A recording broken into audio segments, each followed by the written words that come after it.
Bonjour et bienvenue sur Les Anges en parlent. Aujourd'hui, j'accueille Éric Girard de Réseau Pro Raison d'être. Il y a des jeux de mots, mais ça, il nous expliquera peut-être de quoi il s'agit. Nous allons parler de l'eau, de l'importance de l'eau dans la vie. Que fait votre réseau à propos de l'eau? Bonjour Elisabeth. Donc effectivement, j'ai fondé une société coopérative d'intérêt collectif. L'intérêt collectif, c'est de prendre soin de la cellule hydrique par la qualité de l'eau et l'information qu'elle contient. Aujourd'hui, les gens sont dans l'attente de plusieurs choses par rapport à l'eau.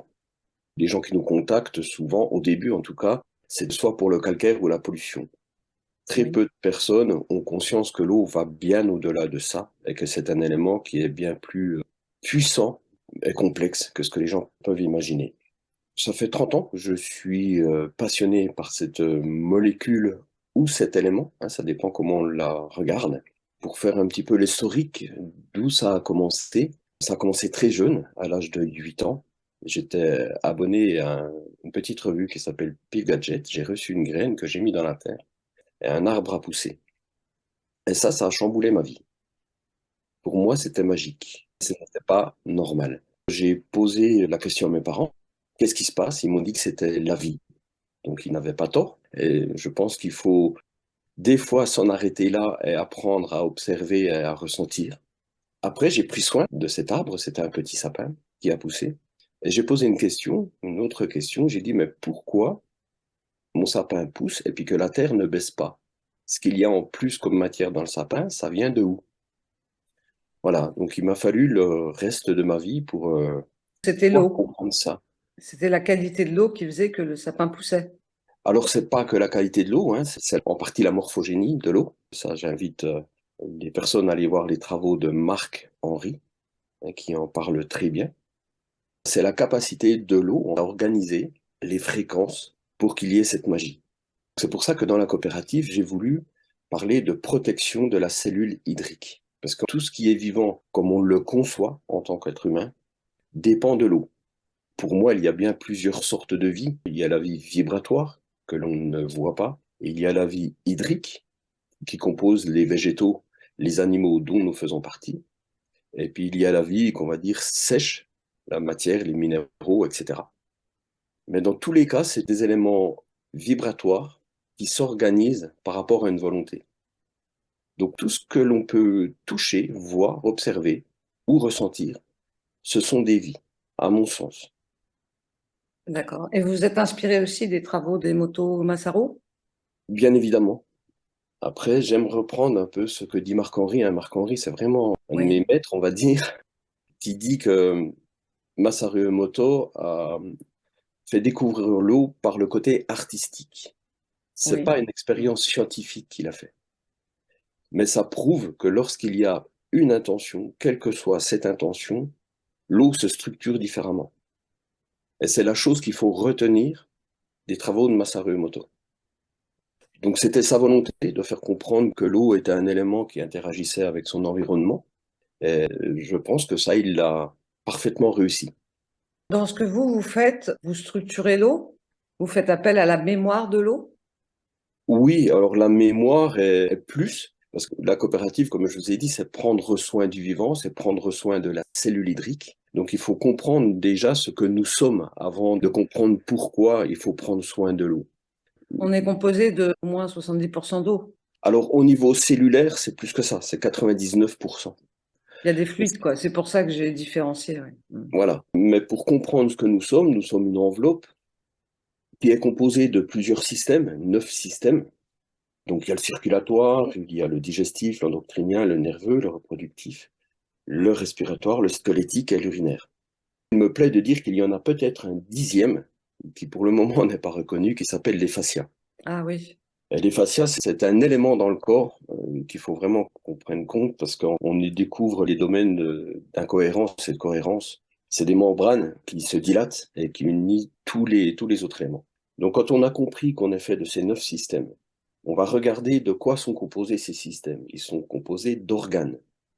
Ces organes, ils sont composés de cellules. Les cellules, ils sont composées de molécules. Et tout ça, c'est composé de 99% d'eau. Enfin, 97, 99% d'eau. Quand on descend dans une échelle encore plus petite, on va rentrer dans le monde non hydrique. Et puis là, on va trouver les atomes. Et ces atomes sont composés de particules subatomiques. Et puis quand on descend encore d'une échelle, dans ces particules subatomiques, on n'y trouve quasiment que de l'énergie. Oui, Donc en fait, c'est ce que l'on appelle le vide quantique. Donc quand on regarde de quoi nous sommes composés d'une énergie vibratoire, principalement on pourrait appeler ça d'ondes scalaires, et ces informations s'organisent avec très peu de matière, des protéines, des sels minéraux, etc., pour former cette cellule. oui, Cette cellule, elle est composée de 99% d'eau. Donc il faut bien prendre conscience que c'est l'information LO qui organise très peu de matière pour faire que nous sommes ce que nous sommes. Qu'Elisabeth est Elisabeth, qu'Éric Girard est Éric Girard. Voilà. Donc c'est tout des codes. Et puis après, donc, on intervient sur l'eau pour résoudre des problèmes. Alors comme je vous ai dit, on a des clients qui nous appellent pour des problèmes de calcaire, on a des clients qui nous appellent pour des problèmes de pollution, puis on a des clients qui nous appellent pour des problèmes, on va dire, plus spirituels et de rendement. Et quand on veut atteindre des rendements avec l'eau, on est obligé de prendre en compte ce côté vibratoire. Si on ne prend que la physique de l'eau, à proprement dit, oui. on ne peut pas augmenter les rendements. Pour le calcaire, il y a plusieurs techniques pour le traiter. Soit on l'enveloppe, soit on le modifie, soit on le piège et on l'éjecte. Ça, c'est les trois grandes lignes. Après, les pollutions, on n'a pas d'autre choix que de les filtrer. Alors, on peut faire de la décantation, il y a plusieurs techniques aussi, mais généralement, c'est filtré. Or, soit on les piège et on change le filtre, soit on les piège et on les éjecte. Après, on a le domaine de la dynamie.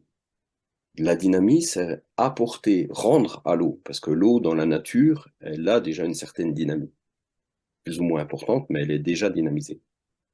On prend l'eau, par exemple, après un orage, elle a beaucoup plus de dynamie qu'une eau qui tombe sans l'orage. Vous entendez quoi par dynamique? Aujourd'hui, le vocabulaire pour l'eau n'est pas organisé.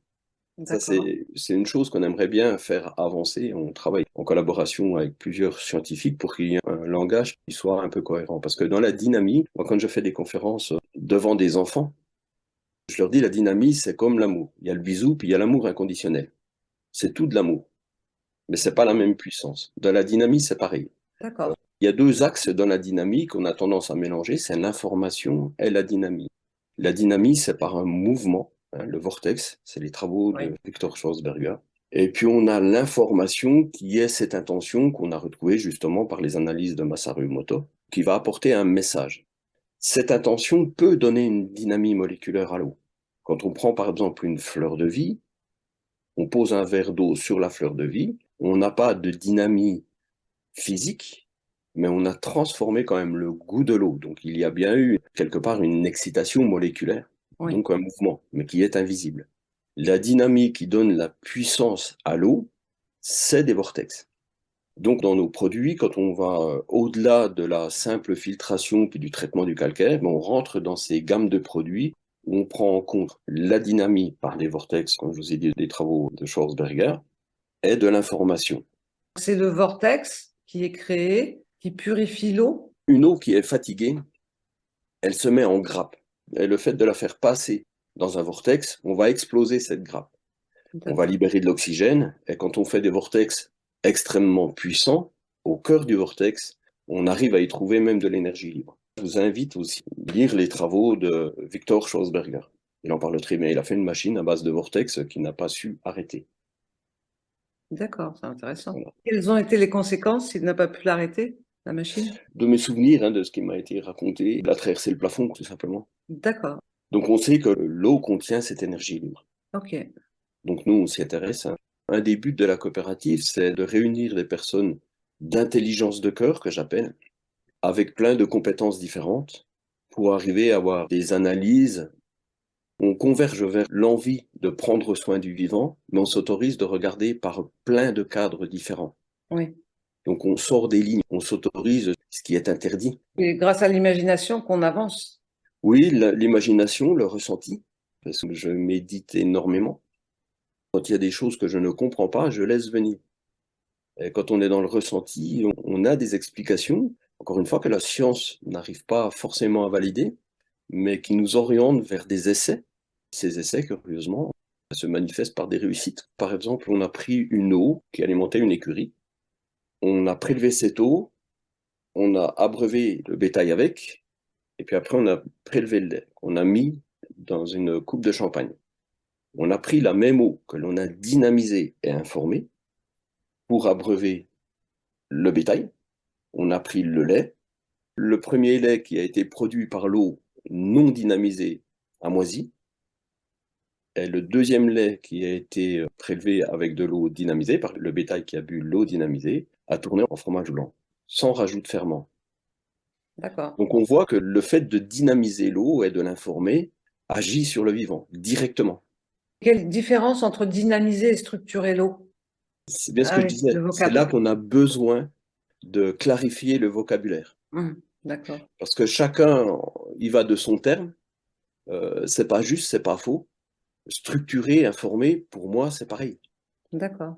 Donc à partir du moment où il y a le vortex qui se crée, ça permet l'information. Quand on crée le vortex, on la dynamise, on lui donne de l'énergie. On lui rend son énergie vitale et magique. Comme je disais, une eau qui passe dans une tuyauterie perd sa vitalité. Mhm.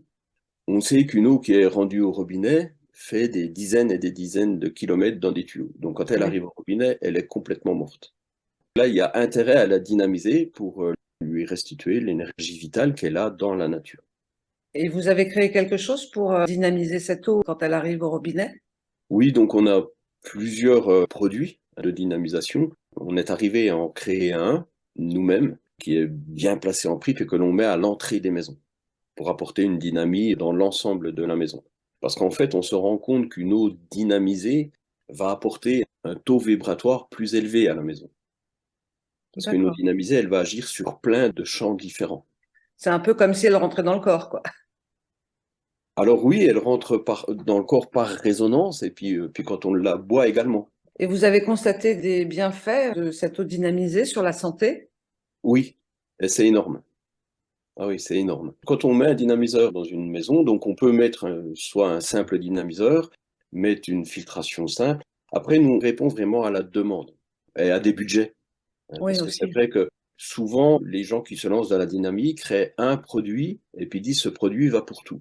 On sait que c'est pas le cas. On essaye d'être à l'écoute, puis de conseiller les gens par rapport à des budgets, puis rendre les installations évolutives. C'est intéressant, Un oui. étudiant qui part en location dans un studio, on va pas faire la même installation qu'une personne qui a une maison avec 4 habitants. Oui, Donc on fait des installations portatives. Pour les camping-cars, on va faire des petites installations. Pour des maisons plus grandes. Quand on dynamise l'eau, on va toucher par exemple l'inertie de l'eau. Quand on va dynamiser de l'eau, on va monter de 12% l'inertie. On va faire une économie de 12% en kilowatts. d'accord. Donc ça, c'est des choses qu'on ne parle pas dans la dynamie. Vu que moi, je suis un ancien chauffagiste, ça m'a intéressé, hein, les capacités énergétiques, mais de l'énergie aussi kilowatt. Et là, on se rend compte qu'une eau dynamisée reprend sa capacité à être plus performante dans tous les domaines. Quand on installe un appareil, on préconise aux gens de vider l'installation de chauffage et de la remplir de nouveau après le dynamiseur. Donc on va monter l'inertie, mais on va surtout monter le taux vibratoire de la maison. Parce qu'une eau qui est morte, elle va se charger de l'énergie qu'elle rencontre. Oui. Donc dans une maison où vous remplissez votre chauffage avec une eau dynamisée, elle va vous apporter une énergie supplémentaire. Vous Les l'avez choses, vu dans des études?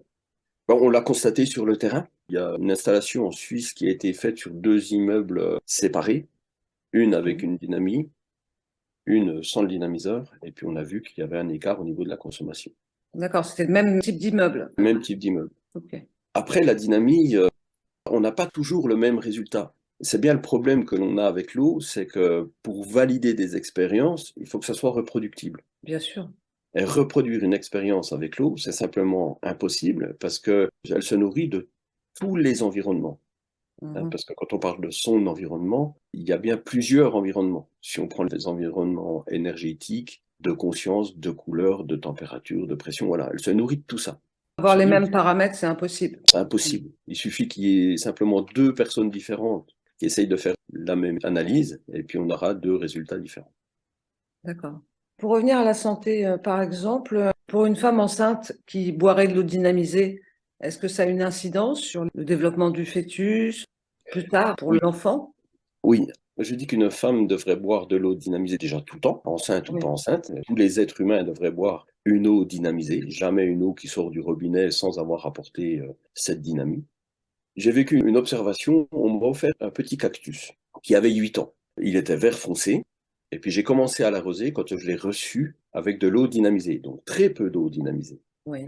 En 3 ans, il a doublé de volume, donc ça veut dire qu'il a poussé 2 fois plus vite.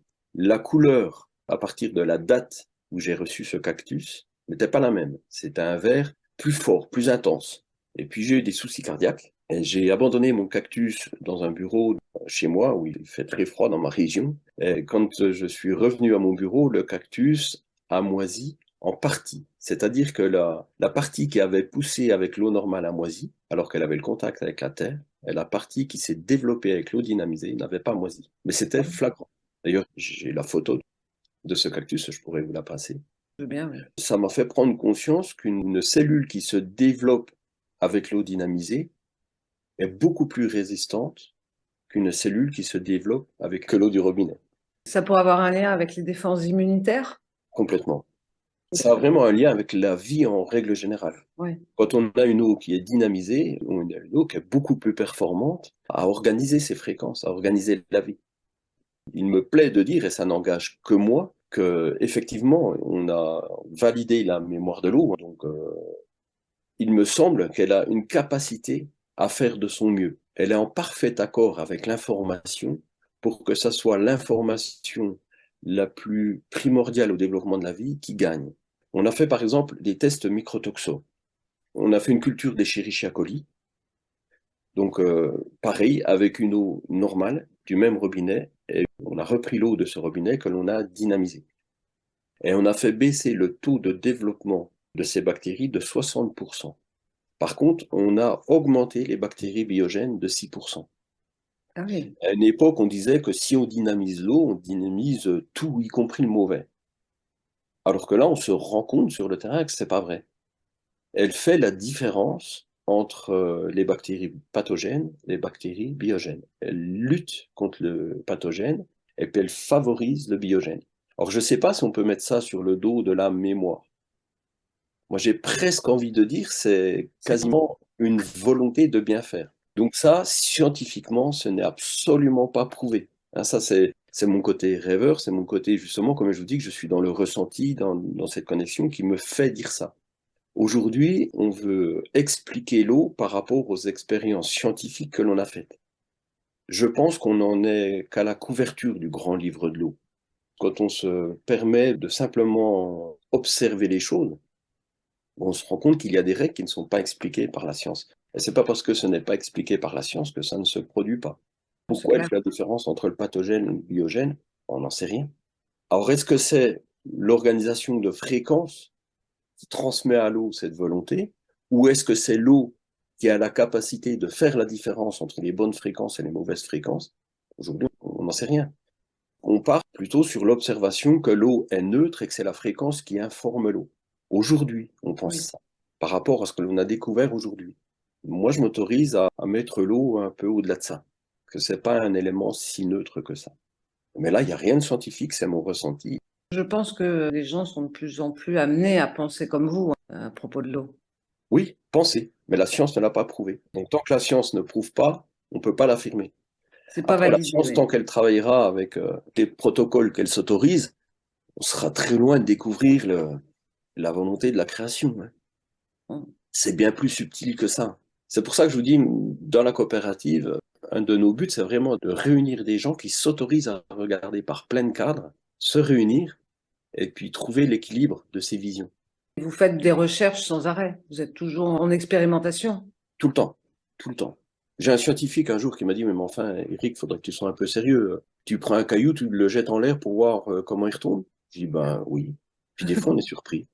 Ouais, c'est bien. Je pense que c'est comme ça que ça fait avancer la science. C'est des gens passionnés qui ont comme une intuition qu'ils suivent avec amour et qu'ils sont déterminés à trouver quelque chose. Et finalement, au bout d'un moment, la science valide, mais c'est long. C'est ça. On ne doit pas avancer par rapport à ce que la science met en avant, c'est la science qui doit rattraper ce que l'on ressent, à mon Exactement. sens.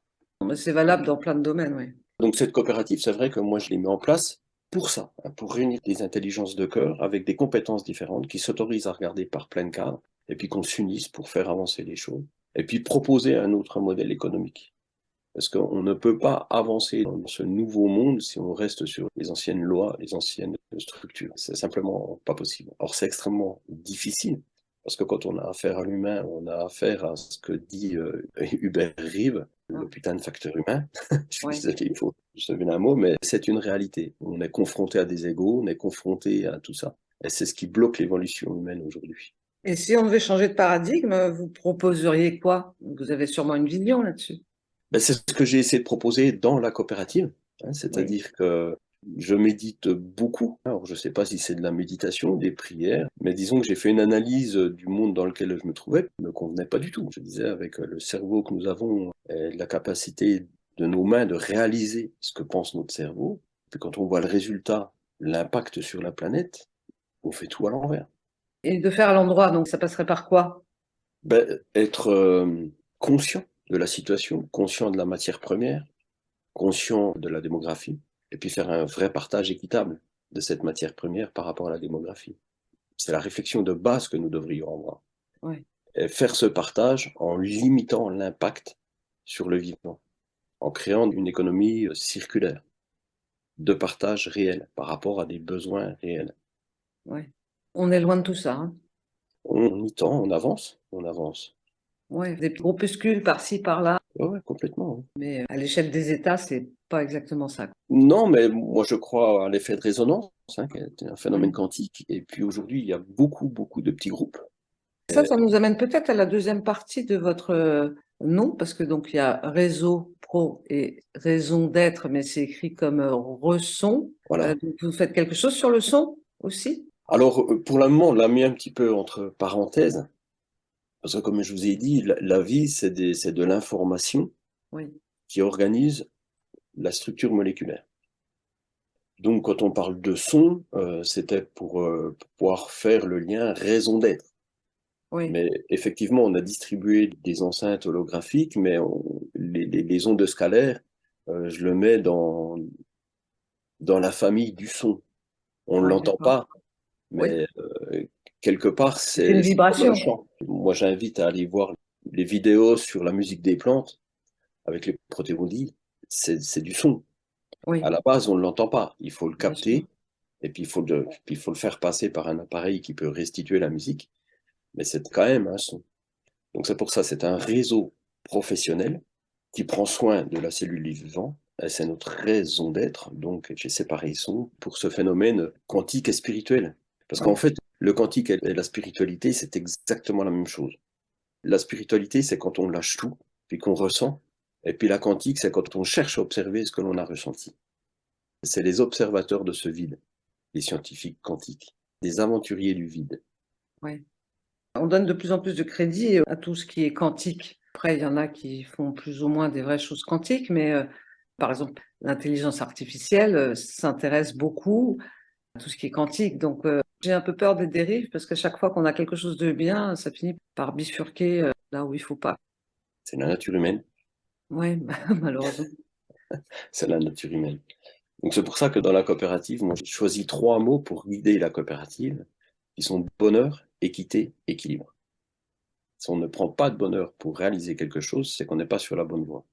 Mm. Après, il y a des hauts, des bas, hein, on ne se lève pas tous les jours avec la même humeur. Oui, Il c'est faut que sûr. ce bonheur reste présent dans notre ressenti. L'équité, c'est pour faire un partage équitable. L'équité, en fait, moi je la représente par 3 personnes qui cherchent à regarder par-dessus une barrière. Vous avez une barrière d'1,60 m, vous avez une personne qui fait 2 mètres, une personne qui fait 1,50 m, puis une personne qui fait 1,20 m. Vous avez 3 caisses en bois. Vous allez donner 2 caisses à la petite, La une petite. caisse à la moyenne, et puis pas de caisse à la grande. Le partage équitable, c'est ça, c'est que le but, tout le monde puisse regarder par-dessus la barrière. Et puis l'équilibre, c'est pour qu'on ait un équilibre financier dans notre structure. Parce que si on n'a pas l'équilibre financier, ben l'entreprise, elle disparaît. Bien sûr. Donc c'est les 3 valeurs que j'ai voulu mettre en place. Aujourd'hui, nous sommes 120 actionnaires, puis on a réussi à monter le capital à quasiment 400 000 euros. Donc on a réussi aujourd'hui à créer cette coopérative et à avancer malgré les attaques. Puis en plus, plus on veut créer de la lumière, plus on attire l'ombre. Dans tout ce qu'on fait dans la vie. Oui. Quand l'ombre se manifeste, il faut prendre conscience, c'est que parce qu'on veut réellement briller. Donc il faut accepter ça, il faut avancer, avancer, avancer, avancer. Et aujourd'hui, si vous deviez proposer à quelqu'un qui voudrait commencer à boire de l'eau dynamisée ou structurée ou une eau saine, vous conseilleriez quoi? Quel produit que vous avez chez vous pour commencer? Pour l'eau de boisson, vraiment boisson, Oui, je conseillerais un osmoseur, mais pas n'importe quel osmoseur, oui, un osmoseur performant sur lequel on ait une dynamie et un équilibre acido-basique, sur lequel oui. on restitue un équilibre acido-basique. L'équilibre acido-basique, il est important dans une globalité. Il n'y a pas que l'eau qui agit, il y a la nourriture. Je pensais au régime acido-basique, qui devrait être le régime le plus courant, parce que c'est le plus équilibré, hein. Ouais. Mais on ne se nourrit pas par l'eau. L'eau, elle est là pour nous régénérer, nous hydrater et nous nettoyer. Oui. Voilà. C'est tout ce que l'eau doit nous apporter, doit nous apporter une Mais vitalité. il faut une bonne hydratation parce que il faut que les cellules conservent cette eau. Quand on Le est mal vieillissement, c'est hydraté, on a beau que boire, ça sert à rien. Ça nous maintient en vie, mais ça nous met pas en bonne santé. non, la vieillesse, c'est de la déshydratation, hein, c'est Oui, tout. Donc c'est vrai qu'il est important de boire. Après, quoi boire, quand le boire, il y a plein de discours différents. oui, Donc je vous dis, quoi boire? Si ce n'est que l'eau de boisson, c'est vraiment une eau filtrée au maximum. Donc désinformer des restes de l'information qu'il y avait, hein, parce qu'une simple filtration ne suffit pas à enlever l'information. Et après, donc, réinformer cette eau et redynamiser cette eau. Donc, on peut faire une dynamie avant osmoseur. On se rend compte que derrière, quand on a une bonne dynamie, l'eau reste informée quand même. Dynamisée, en tout cas, pas forcément informée, mais un peu dynamisée. Mais le mieux, c'est d'avoir un osmoseur avec une dynamie derrière également. C'est ce que je disais dès le début. Nous, on est là pour écouter la demande du client. oui. C'est là où j'allais en venir.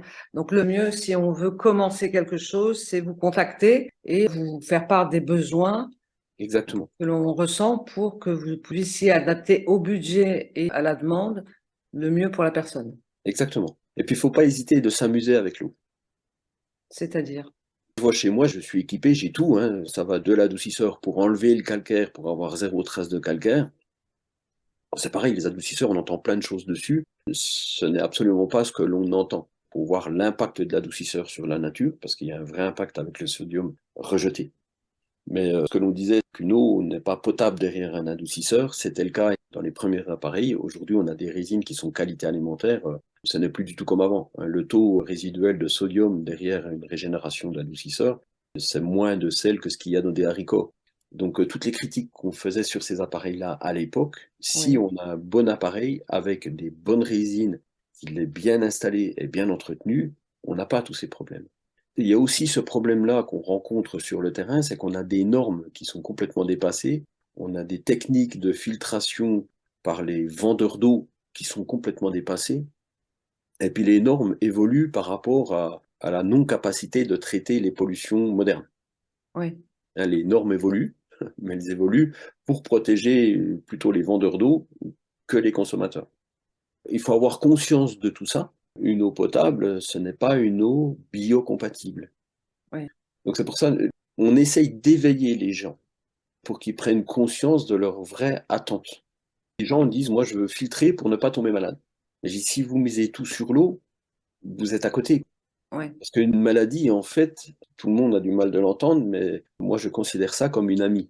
Je vous ai dit, moi j'ai eu des problèmes cardiaques, j'ai eu quelques maladies dues au stress, dues justement au fait de ne pas accepter ce monde comme il fonctionne.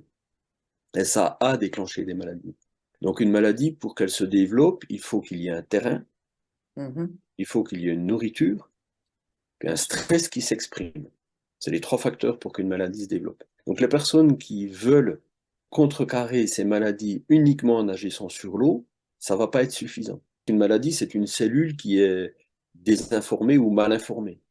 Donc pour restituer l'équilibre de cette cellule, il y a bien un travail à faire sur 3 champs différents. Oui. La première chose à faire, c'est de la méditation. C'est se connecter au vivant, c'est se retrouver soi. Faire un traitement d'eau approfondi, si on ne prend pas ça en compte, c'est pas suffisant. C'est pour ça que quand les clients me rencontrent, ils disent vous n'êtes pas tellement commercial, mais C'est moi qu'on puisse dire. euh, Commencez par la méditation, revenez dans quelques années. j'ai une personne qui m'a demandé d'aller voir son installation, c'était un élevage, les 1000 chèvres. Il avait déjà fait plusieurs tentatives de traitement des eaux avec des concurrents, puis ça n'a jamais marché, alors qu'il y avait certains produits proposés que je trouvais plutôt bien. Donc j'arrive chez lui, il m'emmène à son local technique, c'est pas ce qui compte. Je dis, moi je vais aller voir tes chèvres. Il me dit, mais pourquoi faire? Je dis, parce que c'est tes chèvres qui est important. C'est ça que tu veux protéger. Donc je dis, moi je vais aller les voir. Donc je suis allé voir les chèvres, et puis bon, bah, je pratique un petit peu l'énergétique. Mhm. Donc je me suis mis en phase antenne, comme je dis, Oui. et puis on a vu que le troupeau, au bout de quelques minutes, a changé de comportement. Il y a même une séparation qui s'est faite dans le troupeau. Puis quand je lui ai parlé, il y a vraiment des chefs qui venaient, puis qui étaient intéressés à la conversation. Et moi, je l'ai emmené à ça, à cette observation-là. Mm. J'ai dit, tu as un hangar, tu as absolument pas pris en compte la géobiologie. J'ai dit, ton hangar, moi, je me sens mal dedans. Toi, tu es stressé comme c'est pas permis. J'ai dit, si tu ne commences pas par t'intéresser à la géobiologie du lieu, à voir si potentiellement il y a des entités qui traînent, et puis que toi, tu ne fasses pas un travail sur toi, je ne te vends pas de produit. Ça sert à rien. 3 ans après, j'ai toujours rien vendu. Ok. Et tant qu'il n'aura pas fait ce travail-là, je n'y irai pas. C'est des contre-expériences, ça sert à rien. Oui, Vous apportez c'est une productif. dynamique, une information à l'eau, elle va véhiculer dans ce local, elle va se recharger des énergies du local, du lieu, de son Oui, environnement. ok. Voilà. Dans une maison, là où on habite, on ne peut pas changer grand-chose et on a quand même besoin de purifier l'eau qui arrive chez nous, de la dynamiser. Il y a quand même besoin, là, c'est parce qu'on parlait d'un élevage, mais dans le cadre Oui, puis d'une de maison, l'extrême. Quand on rentrait dans le lieu, vraiment, on était plombé. oui. C'est des cas extrêmes. L'idée, c'est de ne pas louer ou acheter une maison dans laquelle on sent qu'il y a une atmosphère pesante. Ou en tout cas agir dessus. Commencer par là. Ou en tout cas agir dessus. Ouais. Quand la coopérative sera réellement posée, et là on y arrive, hein, parce qu'on commence à avoir des contrats qui sont très très très importants, qui vont poser sereinement la coopérative, moi je vais me mettre un peu à l'écart. Je vais continuer à faire de l'éveil de conscience, à créer du lien, parce que ça c'est une passion. Mais il faut que ça devienne une coopérative, puis que ça fonctionne par l'ensemble des actionnaires intéressés. J'ai une deuxième passion qui est le bâtiment. J'ai envie d'emmener les gens à faire des maisons en conscience. Mais c'est lié à l'eau, hein, Ouais. complètement. L'eau est un facteur clé de la construction. Parce que ça, on n'en tient pas compte du tout. Je fais partie d'un club à faire. Il y a un menuisier qui me prenait un petit peu pour un illuminé au début. Et puis, il m'écoute de plus en plus. Il s'intéresse. Et puis, il a compris en fait que son bois se comportait par rapport à l'état de l'eau. Mhm. Entre le bois qui est vivant, le bois que l'on a coupé, le bois que l'on a séché. C'est un, c'est un changement de phase hydrique, en fait, qu'il se passe dans son bois. Et il a pris conscience de ça. Et il a pris conscience que son bois, vu qu'il était humide, qu'il y avait de l'eau dedans, l'intention agit sur son travail. Donc c'est ça que j'adore faire. C'est faire Oui, prendre donc du conscience coup, aux il gens. change d'intention et la qualité de son bois change aussi. Ben, il n'y a pas que la qualité de son bois, il y a l'énergie du meuble qu'il a fabriqué qui va arriver dans Oui. la maison qui sera différent. J'ai fait une petite formation dans un collège pour former des cuisiniers. Et puis, on a fait une petite expérience avec des enfants qui étaient en colère, qui faisaient la même recette que des enfants qui étaient dans l'amour. C'est la même recette, c'est les Ouais. mêmes ustensiles, c'est pas le même goût. Ouais, c'est étonnant. Hmm. La viande, c'est de l'eau. Quand on cuisine de la viande, des légumes, c'est de l'eau. Donc, si on a une bonne intention, on va pas avoir le même résultat. Donc, c'est ça qu'il faut prendre véritablement en compte. Traiter de l'eau simplement en restant sur le regard de cette molécule Oui. H2O, c'est se tromper. Il faut aller au-delà. Faut aller au-delà. Et puis, il faut créer un équilibre dans tout. Tout ce que l'on aborde, il faut l'aborder comme un écosystème. Mhm. Dans le bâtiment, vous appelez un menuisier pour améliorer l'état énergétique de votre maison, alors énergie kilowatt, il va vous dire de changer les fenêtres. Oui, Vous allez avoir un autre corps de métier, il va préconiser ce qu'il sait faire lui. En réalité, non. C'est un ensemble, c'est un écosystème qu'il faut écouter et puis interagir sur tout ce qui compose cet écosystème. Et ça, c'est dans toute chose, il faut réagir comme ça. C'est pas en travaillant un élément qu'on va tout changer. dans la globalité. Voilà. Donc le traitement d'eau, c'est également ça. Alors c'est pour ça que D'accord. je vous dis, moi, dans mon domaine, il y a des gens qui ne veulent plus de calcaire et qui viennent, leur problème, c'est le calcaire. Bon, ben, on va régler le problème du calcaire en les informant sur les diverses techniques qu'il y a, l'impact de ces appareils, du mode de traitement sur la nature, sur le corps, sur l'économie, sur leur budget, etc. Et puis, par exemple, une personne qui veut un simple adoucisseur parce qu'il veut plus de calcaire, ben, au minimum, je lui offre une carafe en verre fabriquée au nombre d'or avec une fleur de vie. Puis je leur dis, ben, essayez ça, Ouais. arrosez vos plantes avec ça. Et puis quelques mois après, ils disent, mais c'est incroyable, j'ai arrosé une plante comme vous m'avez dit avec, elle pousse mieux que celle que j'arrose avec l'eau qui sort de l'adoucisseur. Mais si vous voulez que je vous explique, j'essaye de vous expliquer. On éveille les consciences comme ça, Ouais. gentiment. Donc, vous faites un beau travail, que ce soit sur l'eau ou sur l'éveil. Ben, c'est le vivant, hein, vraiment, l'entreprise, c'est prendre soin du vivant. Donc, vous Après, le prenez soin vivant, de nous. comme je vous dis, la matière, hein, dans une maison, vous faites du ciment, vous le faites avec de l'eau. Les gens n'ont pas Oui. conscience que leur mur contient de l'eau. Vous séchez complètement le ciment, la maison, elle tombe en poussière. Ouais. Donc, vu qu'il contient de l'eau dedans, l'intention qui a été donnée à l'eau pour construire la maison est importante. Moi, j'aimerais en arriver là, dans le bâtiment. Alors, pour l'instant, on me prend encore un petit peu pour un fou. Pas Mais du tout. l'eau est partout et on doit en tenir compte dans tous les domaines. Pour construire une maison de qualité, il y a trois facteurs à prendre en compte. C'est la perspiralité. Il faut que ce soit des maisons qui respirent, mais pas par de la VMC. Oui. Elles respirent naturellement. Les normes qu'on impose sur les maisons, ça devient du n'importe quoi. C'est créer des cages de Faraday, c'est comment tomber malade dans un lieu. Alors qu'une maison, on devrait déjà plus les appeler des maisons. Quand j'ai des clients qui viennent me voir pour parler de maison, je parle de lieu d'habitation. Et ça enlève tout ce que l'on leur a inculqué. Ça les aide à penser par eux-mêmes. Donc il faut prendre en compte la perspiralité, il faut prendre en compte le taux hydrométrique et l'inertie. Ça, c'est les trois facteurs primordiaux pour construire. Je les amène à avoir une réflexion sur le terrain, sur le lieu, comment l'harmoniser, si possible faire venir un chaman avant, un géobiologue avant. Voilà. Oui. Très Donc c'est intéressant, toutes vos activités. oui, donc le bâtiment pour le moment, dans la coopérative, on n'en parle encore pas trop, parce qu'on est déjà débordé avec Bien le sûr. secteur de l'eau, hein, parce que c'est vraiment notre secteur d'activité, c'est notre passion. Mais il me tarde bien de pouvoir développer cette branche bâtiment par le biais de la coopérative. Parce qu'au début, j'ai dit aux actionnaires, dès que la coopérative peut se passer de moi, je reprends ma deuxième passion qui est le bâtiment. Et puis en fait, ils n'ont pas voulu. Ils ont dit non, tu le fais dans la coopérative. Donc je commence à en parler maintenant, mais faut pas trop m'appeler pour ça. Je le D'accord. fais pour deux, trois personnes qui sont intéressées, mais on n'a encore pas Oui. trop le temps. Là, on est vraiment axé sur eux. Pour clôturer cette interview, qu'est-ce que vous auriez envie de dire aux auditeurs qui nous écoutent? J'aime finir mes conférences ou mes explications par une phrase que Régis Glaise a dite quand il est venu faire une conférence pour nous. Donc Régis Glaise, c'était un astrophysicien nucléaire qui a travaillé au CERN de Toulouse, qui était extrêmement connecté tant par la science que par la spiritualité et la quantique. Il a dit ceci: la vie est une grande alchimiste.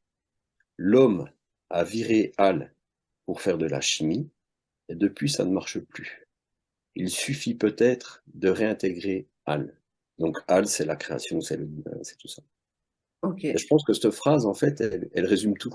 Oui, je suis d'accord avec ça. Ce sera le mot de la fin. Merci beaucoup d'avoir accepté de nous parler de l'eau, de ses mystères et de ce qu'on peut faire de manière globale, pas seulement qu'avec l'eau, pour changer un peu notre vision des choses. Oui. Et c'est vraiment ce qu'il faut retenir, parce qu'on parle de l'eau, alors que l'eau, c'est le facteur essentiel au centre de la vie. Bien sûr. La base, c'est le verbe, donc la Oui. vibration, et c'est l'eau qui l'organise. Mais si on ne s'intéresse qu'à l'eau, sans prendre l'ensemble des éléments, c'est pas complet. Bien. Merci beaucoup, Eric. Merci Je me mettrai Elisabeth. toutes vos coordonnées en lien sous la vidéo, donc n'hésitez pas à regarder. Je vous remercie beaucoup et à très vite sur Les Anges en parlent. Merci Elisabeth, à bientôt. Au revoir. À bientôt.